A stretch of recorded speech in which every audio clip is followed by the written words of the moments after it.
Yo, 10 shots, 6 blunts blowing through the session. Dragging on a split, free and dragging on a cliff. A MC in the booth, an assassin on the roof. I'm just waiting to shoot. Nigga, hurry up and die. Greatest truck of spares, you would think you had drama with an African.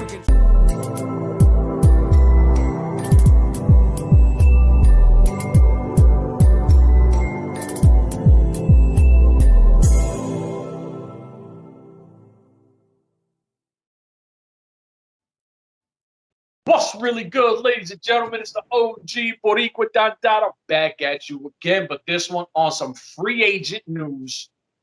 Listen, one of the biggest names in WWE for the last few years, who I don't know how he wasn't at the very top of the card, because the man can wrestle with anyone, physically, athletically, whatever. Cesaro is a free agent. His contract is up. Ain't no 90 days. So if he wanted to pull up today and pop somewhere, he could pull up today and pop somewhere. No 90 days. Now, I know you know a lot about Cesaro. Talk to me. Yo, man, I love that dude. Before he went to Uncle Vince's company, it was him. It was Chris Hero. I need a hero. I'm calling Chris Hero. They were the kings of wrestling. Those guys were Ring of Honor, Indies, and they were destroying wrestling. Both of them went into WWE at the same time, got signed around the same time. My wish was that they were going to do something there together. Unfortunately, it worked out either because after a while, then Hero, who was named Arnold something or some bullshit name like that, didn't work out. So he was already gone, and he went there like 2 different times there. So, but Castellano, which is Cesaro, he just blew up and kept going. That dude's been there since 2011, bro. I mean, he's been there for 11 years in that company. 11 years he's been there, like nonstop. I hope that he takes a break. I hope that he says, you know something, man, I'm 41 years old right now. I've been here since I was 30. I gave this company my blood and tears, and the most I could get was a U.S. heavyweight title, one time, multiple time tag team champions, and that was it. The inaugural Andy the Giant Memorial Cup that he won with was the first time over the top Battle Royal. So that was his highlight. What does that do? What do you get, like a title shot or? No, he got a trophy. Well, that's pretty cool. Yeah, he got a big ass trophy that he carried with him for a couple of weeks there after he won it. But man, I mean, you did for 11 years, man, and you were like a superhuman animal strength, gorilla monster there, and they don't even give you a championship run or anything like that, So here's my thing, right? Obviously, we're coming on here to talk free agency, where he might go.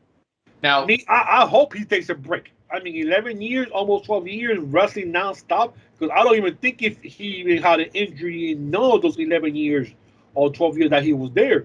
I mean, this dude needs a break. I mean, he needs to go home, go back to Switzerland, and just chill for a couple of months, get recharged, and come back fresh. Oh no, 1,000%. But it wouldn't be fun if we were just saying, "Hey, let him go home." Yeah. Like, but I agree with you 1,000%. Like, let the body take, because listen, you take massive abuse. I don't care if it's WWE, AEW. When you're a workhorse like that, and you're always on a different road, it's not like Impact or MLW or N.W.A, where you take for a few days and you're done. Whatever you do on the side, you do on the side. Like, and it's usually in the same place. WWE, it's in Boston one day, San Antonio, New York, Chicago. It's all over. What, 300 days a year or something like that? The travel alone puts a wear and tear on you.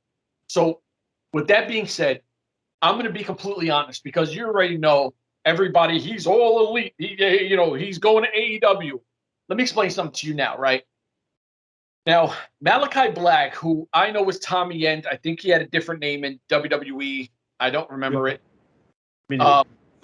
Doesn't matter. He came to AEW, and I thought, man, he's going to be up here with the Hangman Pages, the Kenny Omegas. he's never been up there. You know, he's kind of been Not yet. a side gimmick thing. Yeah. And I'm like, all right, cool, I get it. Now, we just seen Buddy Matthews pull up, right? And I'm like, cool, he's in the house of cards. It looks like dope. He got Brody King with him. If a talent like Cesaro comes in, he just signed there. If a talent like Cesaro comes in, Cesaro's a way bigger name than Buddy Matthews. He's a way bigger name than Malachi Black. So his name value should put him above them. Don't say that out loud like that, boy. There's AEW fans upset that you said that about Malachi Black. Cesaro being a bigger name. Listen, they're Malachi Black fans. I'm a Tommy End fan. I'm a fan of this guy before they even knew who he was. Yeah. They could get upset. Matter of fact, they could kiss my ass. I don't give a shit what they get upset about. The thing is, what I'm trying to say is guys like the Moxleys and everything, as soon as they come in, you get pushed down. Yeah. You're no longer going to move up here. How many guys have we seen that are already being not recontracted because they're signing those guys? We don't need you no more because you're not those guys. Exactly. So basically they're doing the same thing Uncle Vince is doing, which I still don't understand what the difference is. Uncle Vince will release them right there and then, give them a severance package and let you go 90 days so you get your like little break for 3 months. Yeah. AEW does the same thing except, oh, well, we're not going to resign you. We're just going to let your contract expire, and then you're free to go. It's the same damn thing, because now they're not being used for the next 2-3 months. They do maybe one match or 2 squash matches. Oh, well, that's fine because at least they're still getting paid. When they get released, they're still getting paid because they get the severance package and they get a break on top of that for 3 months to heal. Yeah. What the hell's the difference? A guy like Cesaro, I don't. Now listen, and we've said this a million times. We don't care where these people go. You do what's best for your career. Exactly. That's it. And we applaud you wherever you go. We mess with you. We support you forever. But, and this is where, am I MLW biased 1,000,000%? I admit it. But hear me out. A guy like Cesaro, if he walks into Impact Wrestling, and I hate saying this, but this is how I can see it. He is so talented, so strong, so gifted that he could walk in, beat Moose off the rip, and nobody will say, oh, that makes no sense. Moose is so big. Yeah, well, have you seen him versus Mark Henry and all these other dudes? Like, he'll mollywop Moose, and that's not a shot at Moose because Moose is the great champ.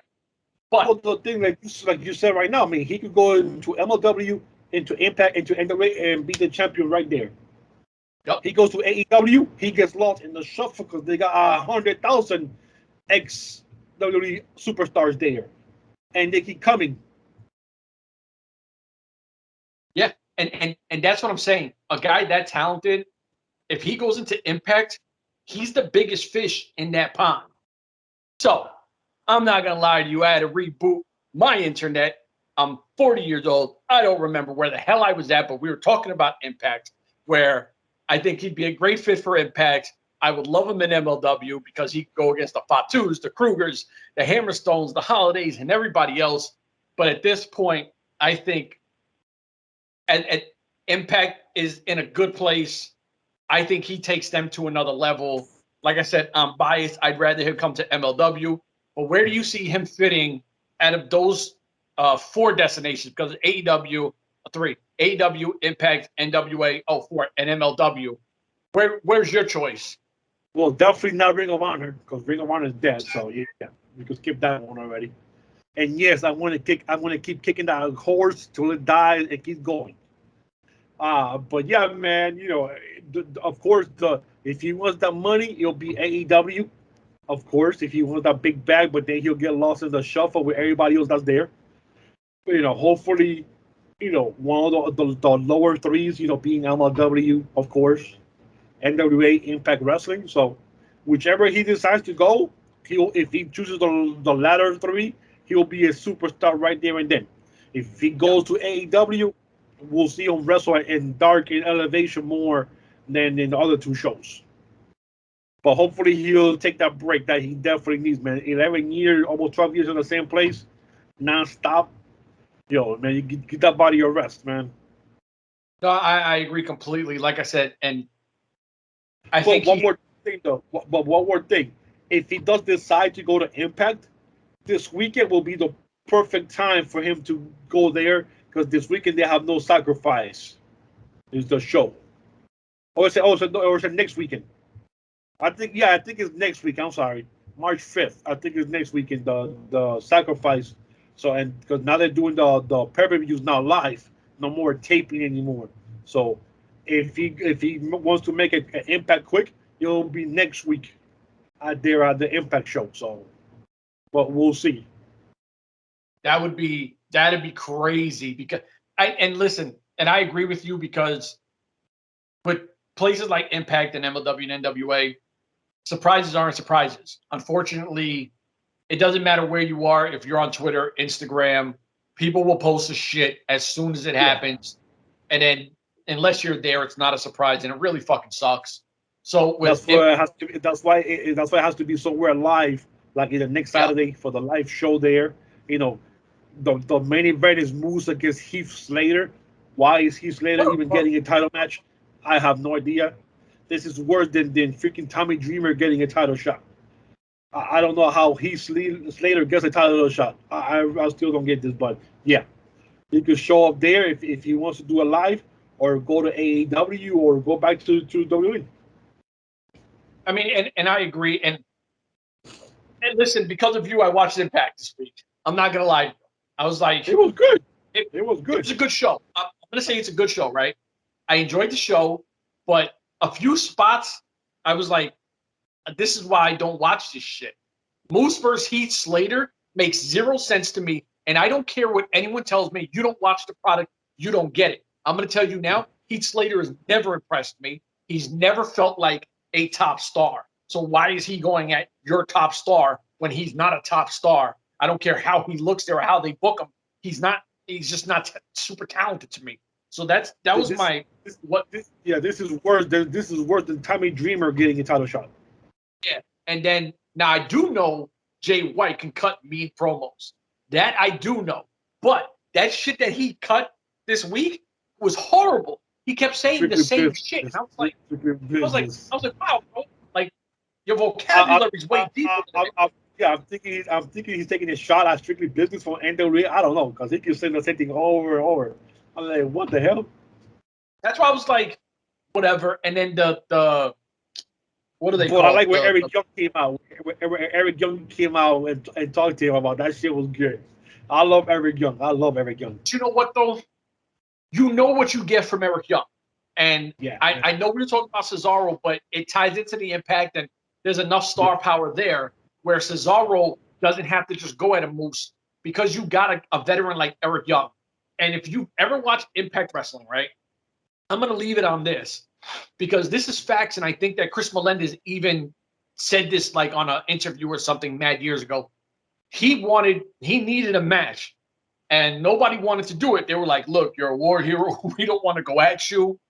And Eric Young was like, "Yo, look, if I got to, I will, but I'm gonna take your leg." Like, this Yeah. is July. This is the July tapings. 4th of July shit is happening, and Eric Young is taking a war hero's leg. You gotta understand what Eric Young knew he was gonna do. This is a war hero. 4th of July. I'm gonna make everyone here hate, right? Everyone hated Eric Young. Eric Young knows how to be the best heel in the business because he knows how to trigger people. Eric Young knows how to talk. This is also a guy that everybody laughed at, that Impact wasn't sure, or TNA, if we're even going to keep this guy. And I mean, let's not pretend like he wasn't going around the arena just kind of, save Eric Young kind of thing. This guy knows how to Yeah. market himself, and him versus Cesaro is straight cash. Him versus Jay White is straight cash. Now, I don't like Rhino. I don't give a shit about Rhino. But VBD, even though, yeah, they're a bunch of veteran older guys, that is a serious big group. You know what I mean? Like, Looks better out right now. yeah, exactly. But you also have the guy, what's his name? Joe Yeah. Dor Yeah. Dor Yeah. Well, no, Doring. Yeah. No, well, Doring is the big dude.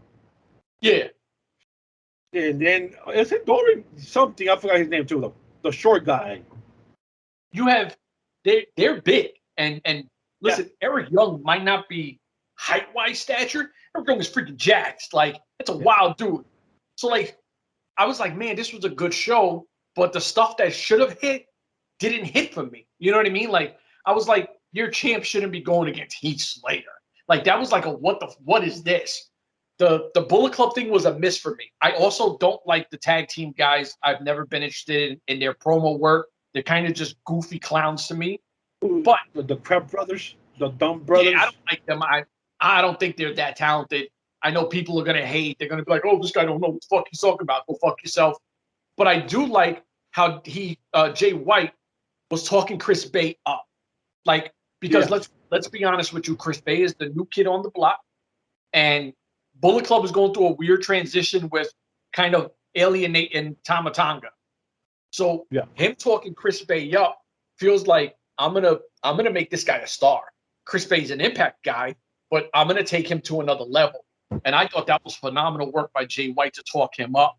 And I was like, I'm digging this. You know what I'm saying? Like, but that was my take on that show. I thought it was good, but there was a few misses that kind of made me like, whatever. And I'm gonna tell you, I don't get the Jordana Grace hype neither. She is way too stiff. To me, she's like an abyss, way too stiff. That's how it is, brother. That's how it is. Listen, I had to throw my 2 pennies out there because I haven't watched in a while. I enjoyed it. I did. But I'm talking my piece. So anyways, Cesaro, do what you got to do, brother. We hope you get some rest. For myself, big homie, we out of here. Deuces.